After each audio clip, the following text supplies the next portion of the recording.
This content is for educational purposes only. Investing and trading involve risk, and you should consult with your financial advisor before making any investment decisions. I am not a SEBI registered advisor. Hello friends. Welcome to my YouTube channel Retire Rich. Today, we're going to talk about something that can change your life financially. Investing. But wait, why should you invest? How should you invest? And most importantly, what are the best ways to make money from the stock market in 2025? Let's dive deep and understand every single detail with real-life examples. So, grab a cup of coffee, sit back, and let's begin. Imagine a farmer who has 10 acres of land. Every year he saves some of his harvest and reinvests it by buying better seeds, improving irrigation, and using better fertilizers. Over time, his productivity increases and he starts earning more. Now, imagine another farmer who only grows crops but never reinvests in his farm. Over time, his yield remains the same or even declines due to poor soil quality and outdated techniques. Investing in the stock market is just like reinvesting in farming. If you save money but don't invest, your financial growth will be slow, just like the second farmer. But if you invest wisely, your money grows over time, just like the first farmer's yield. Imagine two people, Andrew and Sam. Andrew saves rupees 10,000 per month in his savings account, while Sam invests rupees 10,000 in a good stock with an average return of 12% per annum. After 20 years, Andrew's total savings equals rupees 24 lakhs without interest. Sam's investment compounded equals rupees 96 lakhs plus. This is the power of investing. Investing helps beat inflation. It creates wealth over time. Helps achieve financial freedom. Still not convinced? Let's take a live example. In 2010, if you had invested 10,000 rupees in Reliance Industries, your investment would be worth 1.5 lakhs today. Isn't that amazing? Now that we know why investing is crucial, let's learn how to start. First, open a Demat and trading account with a registered broker like Zerodha, Upstocks or Angel One. Next, choose your investment type: stocks, mutual funds, ETFs, and so on. Then, research and buy quality stocks. Study the company's fundamentals and market trends. Finally, monitor and hold. Track your investments and make informed decisions. Live example.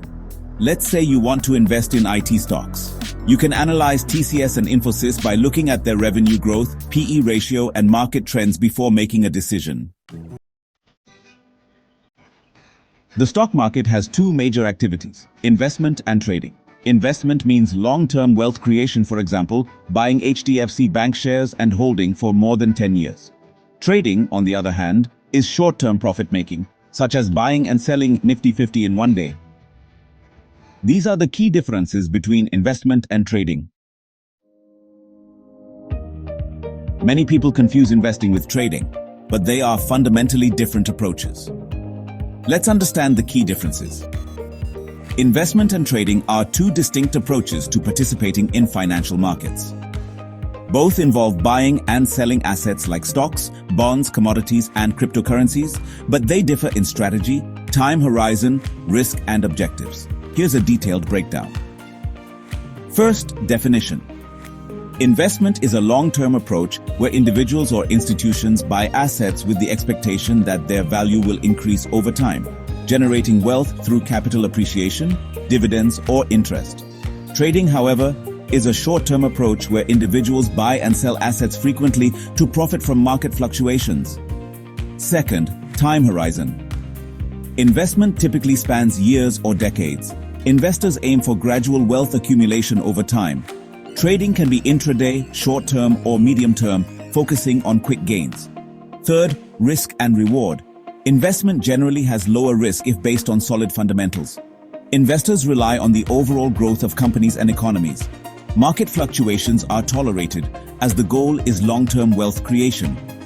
Trading, on the other hand, involves higher risk due to frequent market movements.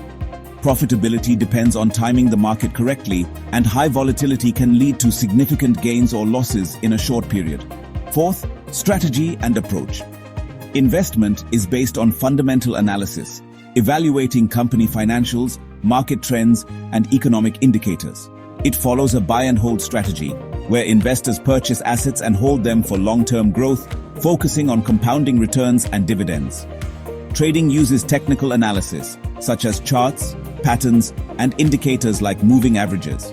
It employs short-term strategies like scalping, day trading, and swing trading, often involving stop losses and risk management techniques. Fifth, capital requirement. Investment generally requires a larger initial capital for diversification. Investors add to their portfolios over time, for example, through systematic investment plans. Trading can start with a smaller capital but often requires leverage. The higher frequency of transactions may lead to significant brokerage and tax costs. Sixth, emotional and psychological factors. Investment requires patience and discipline. Investors need to withstand market downturns without panic selling. Trading requires strong decision-making skills under pressure. Traders must stay updated with market trends and react quickly. Seventh, returns and tax implications. Investment returns come from capital appreciation, dividends, and compounding over time. Long-term capital gains usually have favorable tax rates in many countries. Trading returns come from frequent buying and selling, and short-term gains may be taxed at higher rates. Finally, examples. Investment could be buying shares of companies like Apple, Microsoft, or Tesla and holding them for 5 to 10 years. Trading might involve buying Tesla stock in the morning and selling it by the afternoon for a small profit. Which one should you choose? If you prefer a steady, long-term approach with lower risk, investment is suitable. But if you enjoy market analysis, quick decision-making, and high-risk, high-reward scenarios, trading may be a better fit. Live example. Suppose you buy 100 shares of HDFC Bank today and hold them for 5 years. Over time, with business growth and dividends, your wealth grows steadily. But if you trade Nifty 50 daily, your goal is to make small profits frequently, which requires experience and quick decision-making. The financial market is broadly divided into 4 major segments. The equity market, also known as the stock market, deals with buying and selling shares of publicly traded companies. There are 2 main components here, the primary market and the secondary market. The primary market is when a company issues shares for the first time, often through an initial public offering, or IPO. The secondary market is where existing shares are traded between investors, typically through exchanges like the NSE or BSE. For instance, you might invest in Infosys shares through the NSE or BSE. This is a common example of participating in the equity market. The derivatives market involves financial contracts whose value is derived from an underlying asset, such as stocks, indices, commodities, or currencies. There are a couple of key types of derivatives to understand: futures and options. Futures are agreements to buy or sell an asset at a future date at a fixed price. Options, on the other hand, give the right but not the obligation to buy or sell at a specific price. Example: if you expect Nifty 50 to rise, you can buy a Nifty futures contract. 3. Commodity market. The commodity market deals with trading physical goods like gold, silver, crude oil, and agricultural products. MCX, or Multi-Commodity Exchange, trades metals, energy, and agricultural products. NCDEX, or National Commodity and Derivatives Exchange, focuses on agricultural commodities. Example: if you believe gold prices will rise, you can buy a gold futures contract on MCX. The Forex market, also known as the currency market, is where different currencies are traded. Major currency pairs include USD to INR, EUR to USD, GBP to USD, and so on. Forex trading involves spot trading, futures, and options. For example, if the USD is expected to strengthen against the INR, you can trade USD to INR futures. Options trading is a popular way to trade with limited risk and potentially high returns. There are 2 types of options. A call option, which is a bullish view, gives the right but not the obligation to buy an asset at a predetermined price before the expiry date. On the other hand, A put option, which is a bearish view, gives the right but not the obligation to sell an asset at a predetermined price before the expiry date. Live example. Suppose Nifty 50 is at 22,000. If you believe it will go up, you buy a 22,100 call option. If Nifty rises to 22,200, you make a profit. Similarly, if you believe Nifty will fall, you buy a 22,000 put option. If Nifty drops to 21,800, you make a profit. Buying options, whether call or put, involves lower risk but requires significant price movement to profit. On the other hand, selling options, call or put, carries higher risk but provides steady income through the premium received. Options trading is widely used for hedging and speculation, making it a powerful tool for traders. Fundamental analysis and technical analysis are the two primary methods used by investors and traders to evaluate assets and make informed decisions. Each has a distinct approach and is used for different purposes. Let's dive deep into both. Fundamental analysis. Definition. Fundamental analysis evaluates an asset's intrinsic value by examining financial statements, economic factors, and industry trends. It is primarily used by long-term investors to identify undervalued or overvalued stocks. Alright, let's dive into the key factors in fundamental analysis. First up, we have company financials, which is quantitative analysis. Revenue and earnings are crucial, as higher revenue and profits indicate a strong business. Earnings per share, or EPS, is the net profit divided by outstanding shares. A higher EPS suggests profitability. Next, we have the price to earnings, or PE ratio, which is the stock price divided by EPS. A lower PE may indicate an undervalued stock. The price to book, or PB ratio, compares the stock price to book value per share. A lower PB ratio might indicate a bargain. The debt to equity, or DE ratio, measures financial leverage. A lower ratio suggests a stable company. Return on equity, or ROE, measures profitability relative to shareholders' equity. Now let's move on to industry and economic factors, which is qualitative analysis. Macroeconomic indicators like GDP growth, inflation, and interest rates affect stock prices. Industry trends are also important.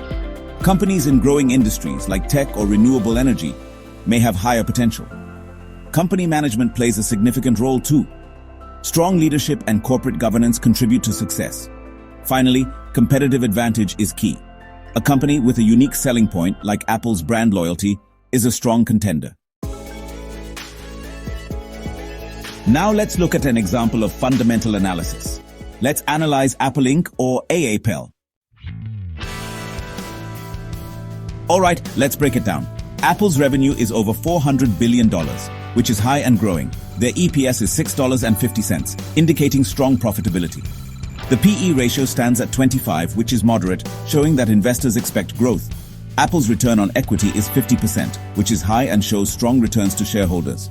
Their competitive advantage includes a strong brand and an ecosystem of products. Macroeconomic factors also play a role. A stable economy supports consumer spending on tech. In conclusion, Apple is fundamentally strong, making it a good long-term investment. Technical analysis studies past price movements, volume, and chart patterns to predict future price trends. It is mainly used by traders for short-term decisions. Key tools in technical analysis include charts and patterns. Candlestick charts show open, close, high and low prices in a given period. Support is a price level where a stock stops falling, while resistance is where it stops rising. Trend lines help identify upward or downward trends. Indicators and oscillators are also crucial. Moving averages, like the simple moving average, SMA, which is the average closing price over a period, and the exponential moving average, EMA, which gives more weight to recent prices, are commonly used. The Relative Strength Index, RSI, measures momentum on a 0 to 100 scale. If it's above 70, the asset is considered overbought, indicating a potential reversal down. Below 30, it's oversold, indicating a potential reversal up. The MACD, or Moving Average Convergence Divergence, helps detect changes in trend strength and direction. Bollinger Bands show volatility. When the bands widen, high volatility is expected. Let's analyze Tesla Inc., TSLA, stock, using technical tools. The trend shows TSLA has been in an uptrend with higher highs and higher lows. The 50-day moving average is above the 200-day moving average, which is a bullish signal. If the RSI is above 70, the stock is overbought, indicating a potential correction. Support is at $200 and resistance is at $250. In conclusion, if Tesla breaks above $250 with strong volume, it may go higher. If it falls below $200, it may enter a downtrend. Investing and trading can be a game changer in your financial journey. The key is knowledge, patience, and discipline. Whether you want to invest for the long term or trade for quick profits, always make informed decisions. If you found this video valuable, hit that like button, subscribe to our channel, and share it with your friends. Let's build wealth together. See you in the next video. Happy investing!